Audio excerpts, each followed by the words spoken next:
এক লোকের পাছায় হয়েছে ফোড়া। তার এলাকায় কোনো ডাক্তার নেই। লোকটা ফোড়ার ব্যথায় কাতরাচ্ছে, কিন্তু ফোড়া অপারেশন করার কেউ নাই। ওনার এমন অসহায়ত্ব দেখে পাশের বাড়ির এক বৃদ্ধ বলতেছে, ফোড়া অপারেশন করার জন্য আমার ডাক্তার লাগে? খুড়কেচি চালাইতে মারে এমন লোকের কাছে গেলেই তো হয়। ফোড়াওয়ালার লোকটা ভাবল, আসলেই তো, এই ব্যথা সহ্য করার চাইতে দর্জি অথবা নাপিতের কাছে গেলেই তো হয়। লোকটা কোনো কিছু চিন্তা না করে বাড়ি থেকে বেরিয়ে পড়ল ফোড়া অপারেশন করতে। রাস্তায় দেখা হলো এক মাস্টারের সাথে।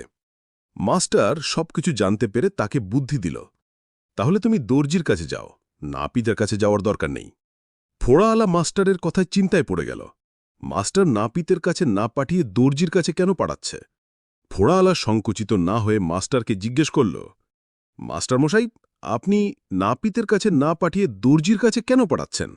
মাস্টারমশাই হেসে বলল, আরে বোকা, নাপিত তোমার ফোড়া কাটতে পারবে, ঠিক আছে, সেটা দর্জিও পারবে, কিন্তু নাপিতের চাইতে দর্জির কাটা ভালো হবে, কারণ দর্জি তোমার পাঁচার মাপটা নিবে আগে। নাপিত তো আর তোমার পাঁচার মাপ নিতে পারবে না। গত স্বৈরাচার হাসিনার নির্বাচনের সাথে ড মোহাম্মদ ইউনুস স্যারের নির্বাচনের তফাৎটা হচ্ছে ওই মাপ। জনগণের পাঁচাই হয়েছে ফোড়া। এই ফোড়াগুলা হচ্ছে দেশীয় এবং আন্তর্জাতিক চাপ।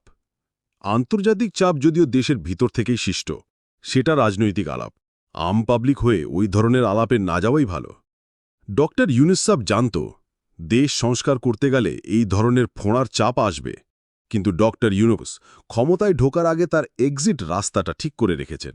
সেটা রাখাটাও স্বাভাবিক, কারণ তিনি তো আবু সাইদ না। আবু সাইদরা যখন মিছিলে ঢুকেছে তখন মিছিল থেকে বেরোবে কিভাবে সেটা ভাবেনি। আন্দোলনকারীরা দেখেছিল পেছনে মৃত্যু, সামনে স্বাধীনতা, তাই আবু সাইদদের মতো অনেকে স্বাধীনতাটাকেই বেছে নিয়েছেন।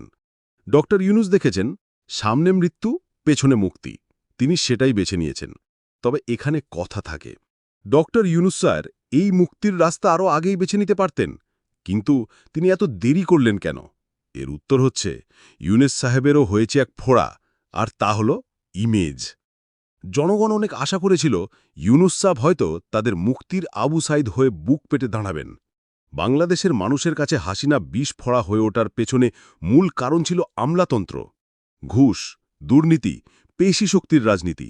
এই দেশে চলমান জন্মলগ্ন থেকেই রাজনৈতিক ব্যক্তিদের দ্বারা সিস্টেমের দোহাই দিয়ে মানুষের ভিতর অনাস্থা অর্জন করেছে আমলারা। গত সরকারের আমলে মন্ত্রীদের বলতেই শুনেছি, ঘুষ দিলে যদি কাজটা দ্রুত হয় তাহলে সমস্যা কোথায়? মোহাম্মদ ইউনুস হুট করে চলে গেলে সে রয়ে যেতেন জাতীয় বেইমানের তালিকায়। তাই তিনি প্ল্যান বি সেট করলেন, সংস্কার কমিশন নামক কৌতুকের মাধ্যমে। গত ৫-৮-২০২৫ তারিখে সেই কৌতুকের অবসান হল। তিনি ঘোষণা দিলেন জুলাই ঘোষণাপত্র এবং বললেন, এইভাবে পরবর্তী নির্বাচিত সরকারের মাধ্যমে সংবিধান সংস্কার করে দেশ চলবে। ড ইউনুসের কেন এই সংস্কার কমিশন বানিয়ে দেখিয়ে দিতে হল দেশ কিভাবে চলবে? এটা কি নির্বাচিত রাজনৈতিক দল পারত না? নির্বাচিত সরকার কি সেই যোগ্যতা নাই? হ্যাঁ, তারাও পারত, কিন্তু ড ইউনুসের ফোড়া অপারেশনের দরকার ছিল। তার ইমেজও রয়ে গেল, আবার নামের প্রথমে প্রাক্তন নোবেল বিজয়ী উপদেষ্টা লেখাটাও লেখা হয়ে গেল। কিন্তু বাংলাদেশ কি পেল?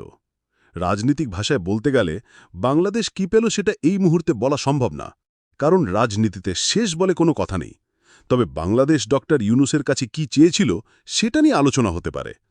বাংলাদেশের মানুষ চেয়েছিল গণ অভ্যুত্থানের সরকার ক্ষমতায় গিয়ে শহীদ জিয়ার পথ অনুসরণ করে একটি হ্যাঁ না ভোটের ব্যবস্থা করবে, দেশের আমলাতন্ত্রটাকে তার নিয়ন্ত্রণে আনবেই, আইন শৃঙ্খলা থাকবে নিয়ন্ত্রণে, এবং জনগণের ভালোর জন্য নির্দলীয় এক ঝাঁক মেধাবীদের নিয়ে সংবিধান সংস্কার করবে।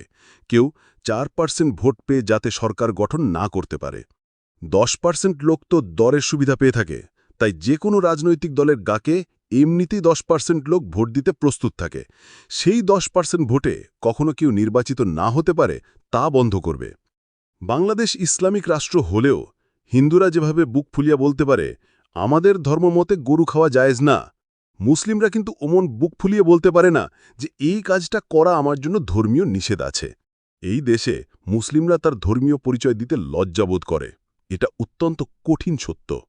জনগণ ভেবেছিল ইউনুস সাহেব হয়তোবা ধর্মীয় পরিচয়ের এই জড়তা দূর করে দিয়ে যাবে, কিন্তু জনগণ সব বিভেদ ভুলে একত্রিত হয়ে যাওয়ার বিপরীতে হয়েছে তার উল্টো দেশের কর্মীয় ধর্মীয় নামীয় মুসলিমের নতুন দল তৈরি হয়েছে।